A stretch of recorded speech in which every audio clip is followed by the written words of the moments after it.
Abre a tua Bíblia no Evangelho segundo Mateus.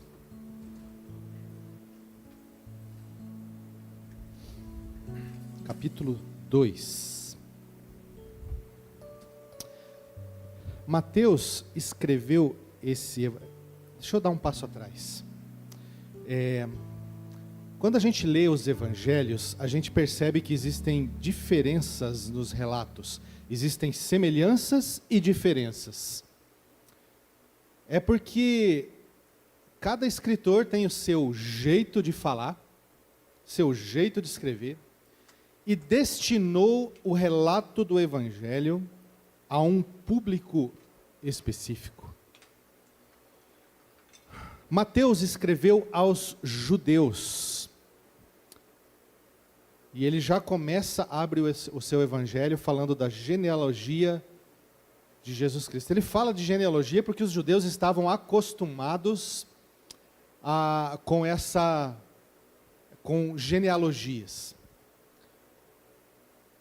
E todo o linguajar de Mateus está muito voltado ao dia a dia, ao que os judeus conheciam a respeito do Antigo Testamento e ao que eles viviam.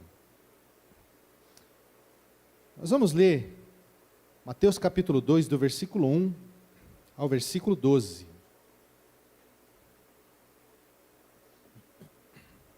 Mateus capítulo 2, do versículo 1 ao versículo 12.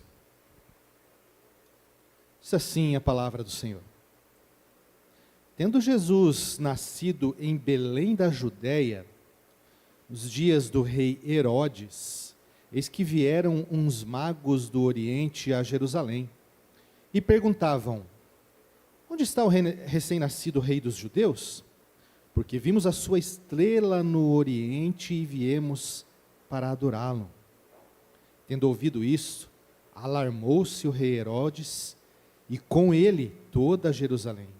Então, convocando todos os principais sacerdotes e escribas do povo, indagava deles onde o Cristo deveria nascer. Em Belém da Judéia, responderam eles, porque assim está escrito por intermédio do profeta: e tu, Belém, terra de Judá, não és de modo algum menor entre as principais de Judá, porque de ti sairá o guia que há de apacentar o meu povo Israel.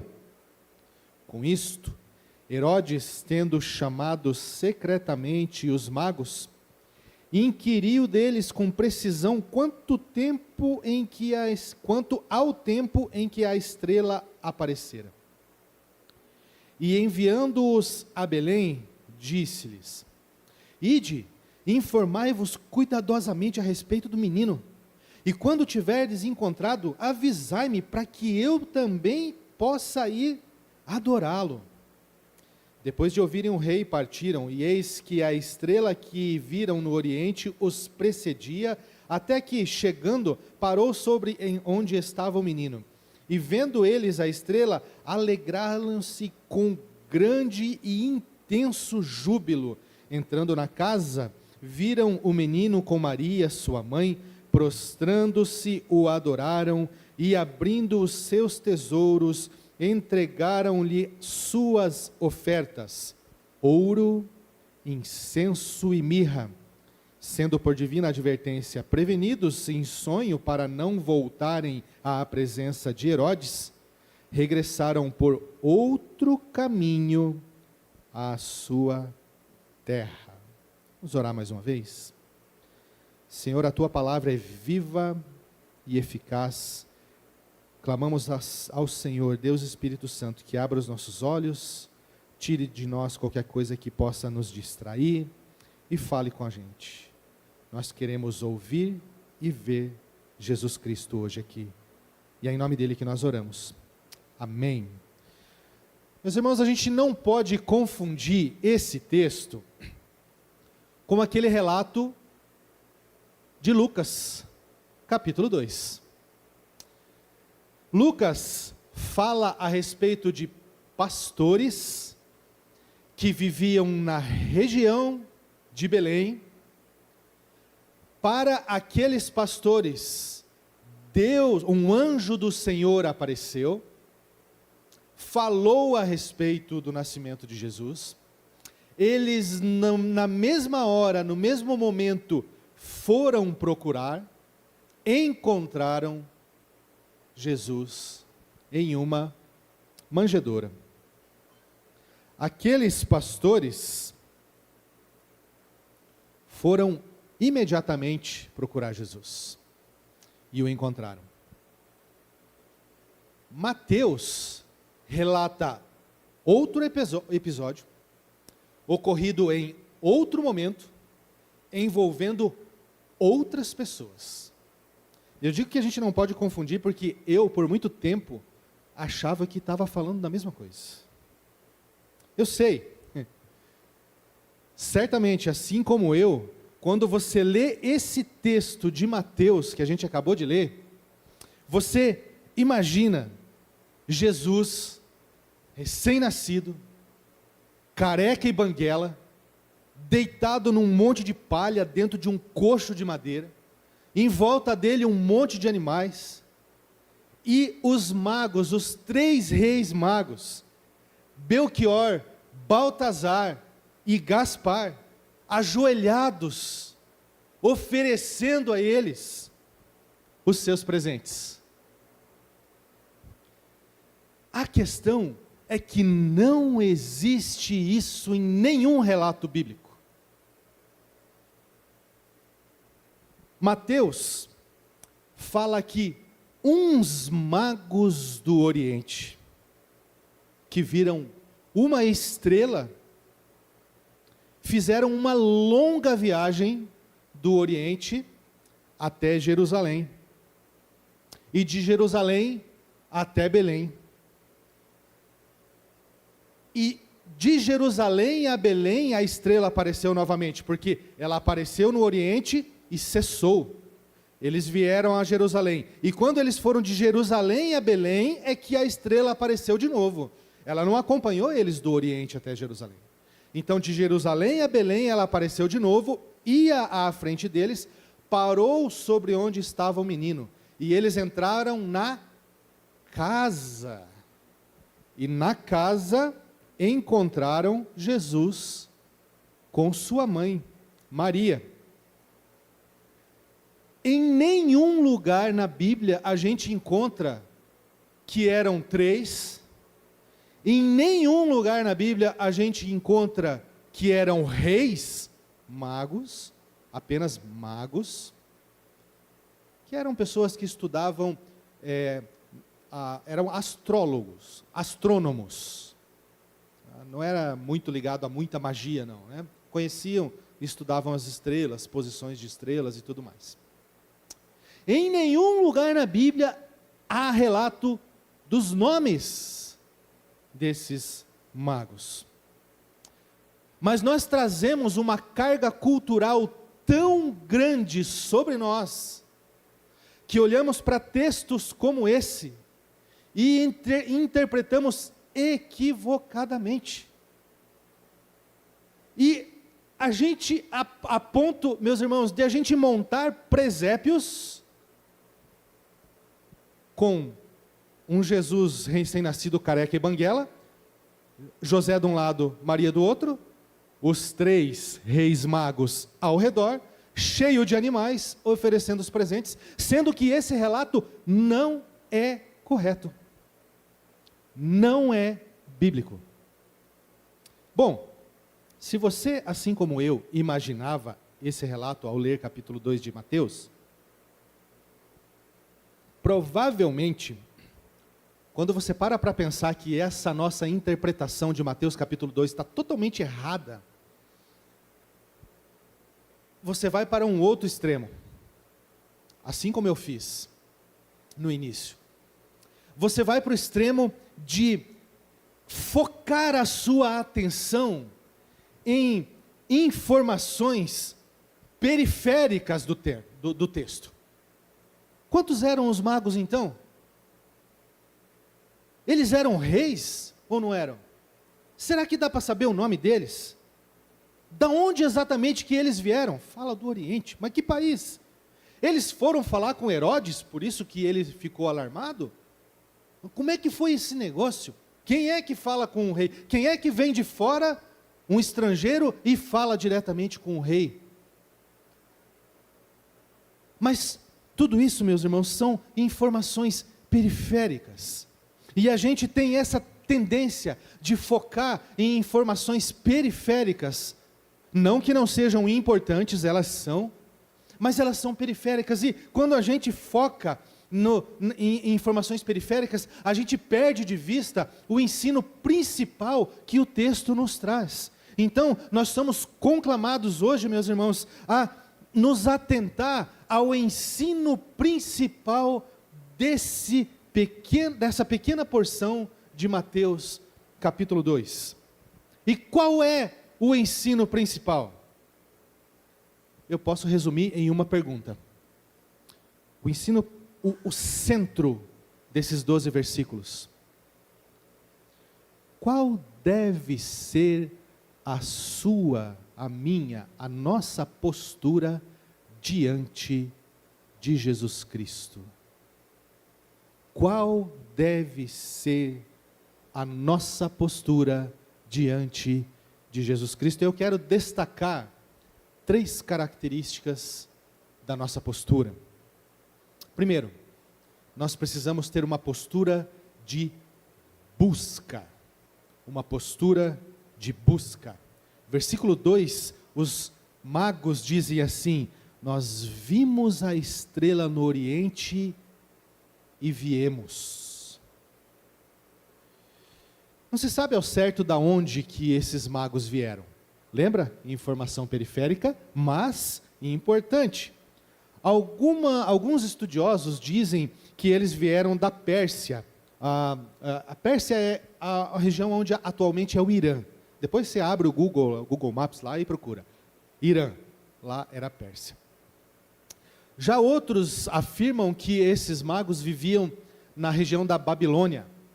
E a região da Babilônia hoje, na época, né, ela abrangia a região que hoje é a Turquia, Síria e o Iraque. Então, se você pensar em Jerusalém, você vai ver que essas regiões estavam à direita, ao oriente. Mas é muito amplo, não dá, é uma região muito grande, não dá para saber exatamente de onde eles vieram. Fato é que eles empreenderam uma viagem longa, uma viagem perigosa, uma viagem complicada, arriscada, que se você pudesse evitar, você evitaria. A estrada é uma estrada rudimentar, caminhos cheios de pedras soltas, de buracos, de poços, alguns lugares com penhascos. O calor durante o dia era escaldante, mas à noite o frio era intenso. Então, na região existem, do dia para a noite, questão de 12 horas, a diferença de 30, 40 graus Celsius. A temperatura cai bruscamente. Dormiram ao relento, sem nenhum conforto, sem proteção, no chão de pedra, como eu falei. Animais peçonhentos habitavam e habitam a região, escorpiões, cobras, aranhas, alguns dos animais mais peçonhentos do mundo. Animais selvagens, era comum o ataque de animais selvagens naquelas estradas, e pessoas viajantes morriam, eram mortos e devorados por animais. Bandidos, ladrões que visavam roubar caravanas, usando de violência para isso, muitas vezes matando os viajantes, muitas vezes mutilando familiares dos viajantes, do chefe da caravana, para ele dizer: não, a gente sabe que tem mais tesouros aí, vamos lá, vou cortar a mão do teu filho, pá, vamos lá, fala, senão eu vou cortar a outra mão agora. Como eu disse, meus irmãos, uma viagem que se você pudesse evitar, você evitaria. Mas eles foram. Acontece que nenhum desses perigos da estrada se comparavam a um perigo que eles sequer imaginavam que encontrariam em Jerusalém: o rei Herodes. O rei Herodes era um homem extremamente violento. O historiador Flávio Joséfo escreveu a respeito dele o seguinte: ele, Herodes, foi um homem de grande barbaridade para com todos os homens, sem distinção. Sem distinção. E ele foi também um escravo das suas próprias paixões. Ou seja, ele fazia o que era necessário para atender ao próprio desejo. Ele era um homem tão violento, meus irmãos, que quando a gente olha a história desse Herodes, esse Herodes não é o mesmo que a gente vê mais adiante, tá? Esse Herodes morreu, Jesus tinha aí, talvez 5, 6 anos, um pouco mais, um pouco menos. Mas ele era um homem tão violento que dentre a lista de pessoas assassinadas a mando dele, figuram Mariana, a sua esposa favorita. Ele era, praticava poligamia, mas ele tinha uma esposa que era a sua esposa favorita. O nome dela era Mariana. Ele mandou matá-la, por um determinado motivo. Dentre essa lista figura ainda a sua sogra, seu cunhado e os seus filhos, porque ele temia ser assassinado. Então, para que ele não fosse morto por um de seus parentes e perdesse o seu reinado, ele mandava matar todo mundo. Simples assim. Não é à toa que quando ele ficou alarmado, toda Jerusalém ficou alarmada. Ninguém estava em segurança se ele estivesse inseguro. Fato é que os magos chegaram em Jerusalém e começaram a perguntar pela cidade: nós viemos aqui visitar o recém-nascido rei dos judeus, cadê ele? Cadê ele? E isso chegou aos ouvidos do rei Herodes. Ele chamou, como a gente leu no texto, os caras lá, ficou sabendo, fez uma reunião secreta e mandou: quando vocês encontrarem, volta aqui e me conta onde é que ele está, porque eu quero ir lá adorar ele também. Acontece que o recém-nascido rei dos judeus era também uma ameaça ao reinado de Herodes. Bom, os magos foram então de Jerusalém a Belém em busca do recém-nascido rei dos judeus. Aqueles magos, meus irmãos, não mediram esforços para buscar Jesus quando eles viram a estrela no Oriente. Provavelmente eles não sabiam que Jesus era Deus encarnado, assim como os judeus não sabiam. Eles sabiam que era o rei dos judeus, mas eles esperavam um rei que trouxesse libertação política. E para visitar um mero rei, por assim dizer, eles não mediram esforços, não se importaram com riscos. Eles foram em busca do rei. Eles tiveram uma postura de busca. Agora nós, meus irmãos, sabemos quem é Jesus. Nós sabemos que Ele é o Rei dos judeus, o Messias, o Deus Filho encarnado. E a pergunta que fica é: com tanto conhecimento, você tem tido uma postura de busca? Qual tem sido o grau de esforço que você tem feito para se colocar diante de Jesus? Se uma característica é uma postura de busca, uma outra característica do ensino principal desse texto é uma característica, uma postura de adoração e entrega. O versículo 11 diz assim: prostrando-se, o adoraram e, abrindo os seus tesouros, entregaram suas ofertas, ouro, incenso e mirra. Os magos foram para Belém, foram seguindo a estrela do Oriente, chegaram na casa, encontraram Jesus com sua mãe, Maria. Nesse episódio, Jesus já tinha mais de 1 ano de idade, aproximadamente quase 2 anos de idade, né?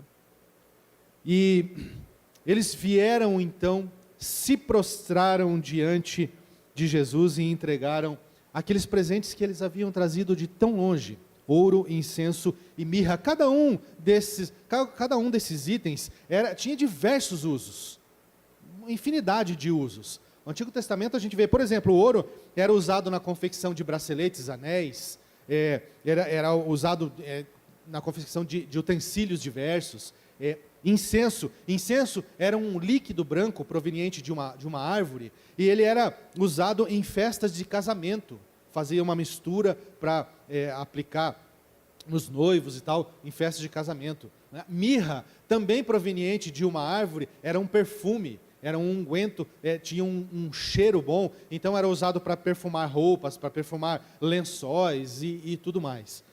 Mas existem algumas características, alguns usos desses itens, meus irmãos, que nos chamam a atenção quando a gente olha para Mateus 2 e a gente pensa: por que os magos levaram ouro, incenso e mirra? Veja, ouro no Antigo Testamento frequentemente está relacionado à realeza. Por exemplo, quando você lê o livro de Esther, você vai ver que o rei Assuero, quando Esther procura o rei Assuero estende a ela um cetro de ouro. Quando você lê os Salmos, por exemplo, Salmo 21, você vê registrado lá que Deus coloca sobre a cabeça do rei uma coroa de ouro, sempre ligado à realeza. A palavra incenso é encontrada mais de 100 vezes no Antigo Testamento, todas elas em referência a serviços culticos prestados a Deus, Yahvé. Mirra é citada diversas vezes na Bíblia, no Antigo e Novo Testamento, sempre relacionada à composição do óleo usado para unção. Lembra lá quando o profeta foi ungir Davi?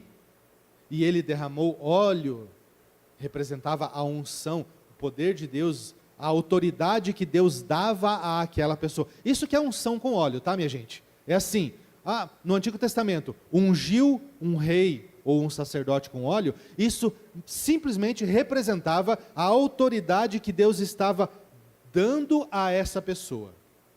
Tá? Nesse óleo era misturado mirra, para ter um cheiro bom. Nesse sentido, os presentes que os magos ofereceram ao menino eram de fato apropriados. Ouro para Jesus, o Rei dos Reis. Incenso para Jesus, o Deus Filho. E mirra para Jesus, o ungido do Senhor.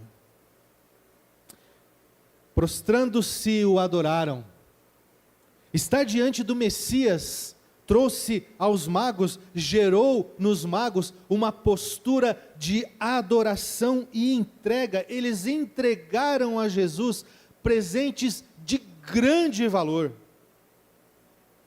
Eles procuraram Jesus, buscaram a presença de Jesus em uma viagem longa e perigosa, e eles levaram algo. Eu fico imaginando, lá no Oriente, eles pensam: rapaz, eu vou visitar o rei dos... o que eu vou levar para o rei dos judeus? Não sei, tem que ser uma coisa boa, tem que ser uma coisa de valor. Já sei, rei dos judeus, ouro, mirra. E eles tomaram cuidado de proteger aqueles itens, porque eles pensaram: mas e se a gente sofrer um assalto, isso aqui tem que estar muito bem escondido, eu vou enrolar aqui, né, para não quebrar o recipiente com o incenso, com a mirra. Eles se preocuparam, eles foram intencionais. Eles cuidaram tanto numa viagem longa para chegar com aqueles presentes intactos, se prostrar diante de Jesus, oferecer a Jesus aqueles presentes. Os magos levaram a Jesus não só presentes de grande valor, mas presentes apropriados ao Rei dos Reis, ao Deus Filho, ao ungido do Senhor. E a pergunta que fica é: qual tem sido a nossa postura quando buscamos a Jesus? Nós levamos algo para oferecer? Terceira característica, meus irmãos, uma postura de mudança. Versículo 12 diz: seguiram por outro caminho. No Oriente, Deus coloca a estrela diante dos magos. Através da estrela, o Senhor Deus lhes dá a entender que o Messias, o rei dos judeus, havia nascido. Através da estrela, eles são chamados a buscar pelo menino. Através daquela estrela, eles encontram o menino.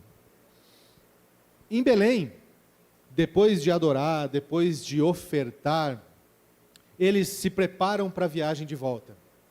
Então eles fazem as suas malas, eles preparam a sua bagagem, eles preparam suprimentos para o caminho, água, comida, eles vão se preparando e eles estão na cabeça aquele compromisso que eles têm com Herodes. Afinal de contas, o rei Herodes disse para eles: quando vocês encontrarem o menino, voltem e me avisem aonde que ele está, porque eu também quero ir adorá-lo. Mas você acha mesmo que o Herodes queria adorar Jesus? Você acha que o rei dos judeus, porque Herodes foi colocado por Roma como rei dos judeus. Agora você acha mesmo que esse Herodes, que matava qualquer um que ameaçasse o seu domínio, ia lá para Belém para adorar o recém-nascido rei dos judeus? Quem acredita nisso? Só que, como eu disse, a cabeça dos magos era diferente. Por quê? Porque eles não tinham toda a visão como nós temos hoje. E eles estavam preocupados em voltar e contar para Herodes: rapaz, já pensou? A gente chega lá e falar para ele: ó, o menino está lá assim, assim, assim, sabe? A rua tal, o número tal, fica do lado de um prédio grande assim, no meio entre um prédio e uma igreja, a casa. E você vai lá adorar, rapaz, nós vamos contar para o rei Herodes vai adorar. Então, o mesmo Deus que havia falado com eles através de uma estrela, agora aparece em sonho e fala: volta lá não, filho, volta lá não. Eu fico pensando assim, não está na Bíblia, tá? Daí é pensamento. Eu fico pensando Deus dizendo assim, ó: não volta por lá não, porque sim, está no meu plano aqui, o menino vai morrer, mas não é agora. Vai viver primeiro pelos eleitos, para depois morrer pelos eleitos. Esse é o meu plano, Deus falando. Esse é o plano do Deus Todo-Poderoso. E nem um homem tão importante e poderoso na face da terra como Herodes vai poder impedir ou mudar uma vírgula desse plano. Então, eles saem da presença de Jesus por um outro caminho. Em nossos dias, meus irmãos, nós não temos mais revelação em sonho. Sim, se alguém falar que Deus deu uma revelação em sonho, fala para ele assim: filho, vai ler a Bíblia sim, porque a Bíblia é a única regra de fé e prática, o cânon já está fechado, toda a revelação. A Bíblia de capa a capa, Antigo e Novo Testamento falam a respeito de Jesus. Tudo que tinha para falar a respeito de Jesus já está registrado aqui. O que tem mais para revelar? Nada. Nada. Por isso que não existe mais revelação. Sabe? Está aqui, ó. Deus me dá uma revelação. Puf, tem. Bíblia de estudo de Genebra, Bíblia de estudo da fé reformada, Bíblia de estudo de Thomas Nelson, Bíblia de estudo da mulher, Bíblia de estudo do filho, Bíblia de estudo da criança, Bíblia de estudo do discípulo, Bíblia de estudo do pregador pentecostal, do pregador reformado. Tem tanto tipo de Bíblia. Está tudo revelado aqui. Tudo revelado aqui. Aqueles magos, eles tiveram um encontro com Jesus e depois eles, por um motivo diferente, obviamente, mas eles mudaram o seu caminho. E nós? que já tivemos um encontro com Jesus, será que nós continuamos andando pelo mesmo caminho? O único jeito de mudarmos o caminho é recebermos uma revelação do Senhor, dizendo assim: não volte por aquele caminho. Hoje Deus está dizendo para você assim: não volte para a sua casa pelo mesmo caminho que você veio, você tem que estar num caminho diferente. E aonde está essa revelação? Na tua mão, no teu celular. Bíblia, palavra do Senhor, única regra de fé e prática. O que isso quer dizer? É só nela que a gente tem a revelação de Deus a respeito do que a gente deve crer, regra de fé, e de como nós devemos viver, regra de prática, única. Essa porção da palavra de Deus, essa porção do texto de Mateus, meus irmãos, então, ela nos ensina qual deve ser a nossa postura diante de Jesus. Uma postura de busca, uma postura de adoração e entrega, uma postura de mudança. E nós estamos no dia 24 de dezembro, véspera de Natal. Eu sei, todo mundo sabe, né? Todos nós sabemos. Jesus não nasceu no dia 25 de dezembro. Ok, mas convencionou-se que nesse período e nessa data nós lembramos do nascimento de Jesus. Eu tenho certeza que, se não todos, a maioria de vocês se preparou, comprou o presentinho. Vou dar um presente para meu filho, vou dar um presente para minha filha, para minha mãe, vou dar um presente para o gato, papagaio não merece, mas vou dar um presente para fulano. Jantar, sabe aquele Chester lá que vem já temperado como... Está tudo preparado, a ceia do Natal hoje já... Sabe? Qual tem sido a minha e a tua postura diante de Jesus?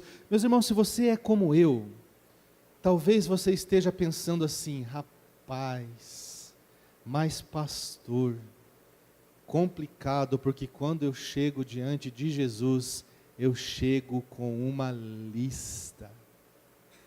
Cura fulano, me ajuda no meu emprego que está difícil, o chefe está pegando no pé, aumenta meu salário, arruma meu casamento, abençoa fulano de tal, cuida de mim, faz isso, faz aquilo, faz aquele outro, me dá, me dá, me dá. Esse texto nos mostra que muitas vezes chegamos diante de Jesus Cristo, o recém-nascido Rei dos Judeus, com uma postura totalmente antibíblica, porque não oferecemos nada a Ele, só pedimos. Esse texto é uma grande lição, porque aqueles magos se prepararam, eles pensaram na viagem, eles pensaram nas dificuldades, eles enfrentaram as dificuldades, eles se prepararam, eles compraram presentes valorosos, caros, valiosos, eles levaram em segurança, eles cuidaram desses presentes. E quando eles, depois de tanto trabalho, de tanto esforço, encontraram Jesus, eles não pediram nada, eles se prostraram diante de Deus Filho, adoraram e ofereceram. Essa é a tradução da palavra culto. Meu irmão, minha irmã, a gente está acostumado a pensar que a gente vem no culto para ser abençoado, mas culto quer dizer serviço. Eu vou ao culto, eu vou servir. Cultuar é servir. Eu sei que você não tem ouro na tua bolsa, na tua carteira aí. Eu sei que você não está com um frasquinho de incenso.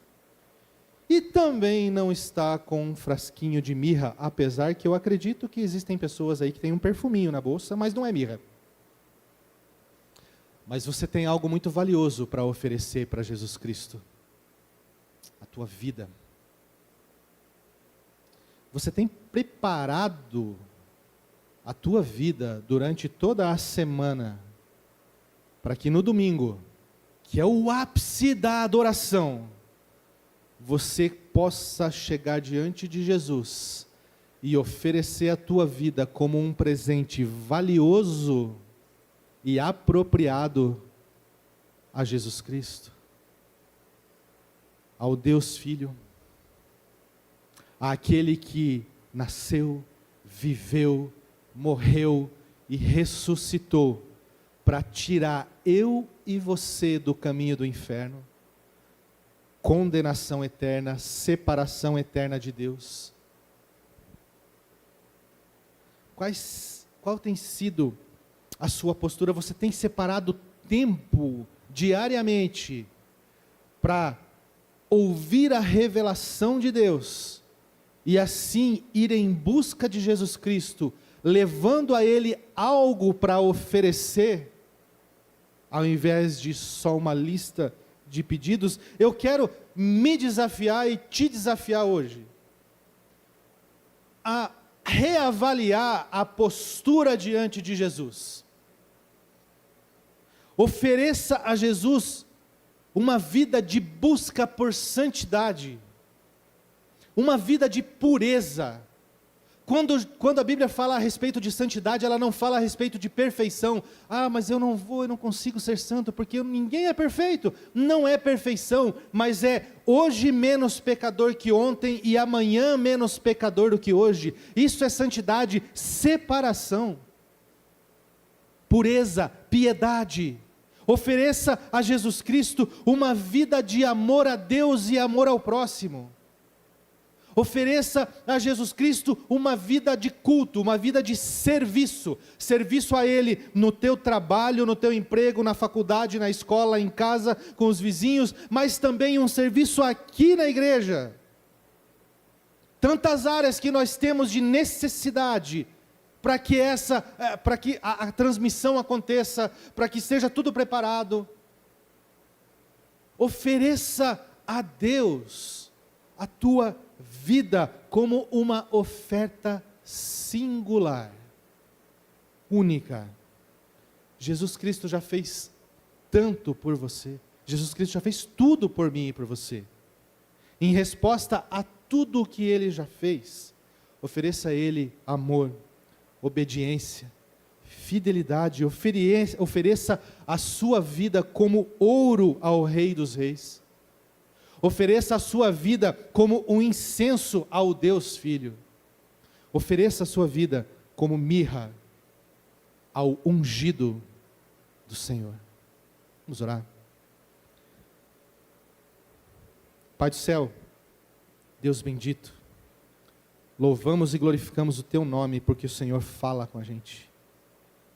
Através da Tua palavra, revelação completa, registrada, inspirada e preservada pelo Senhor. O Senhor mesmo que ilumina os nossos olhos, nos dá entendimento e sabedoria para que a gente possa compreender.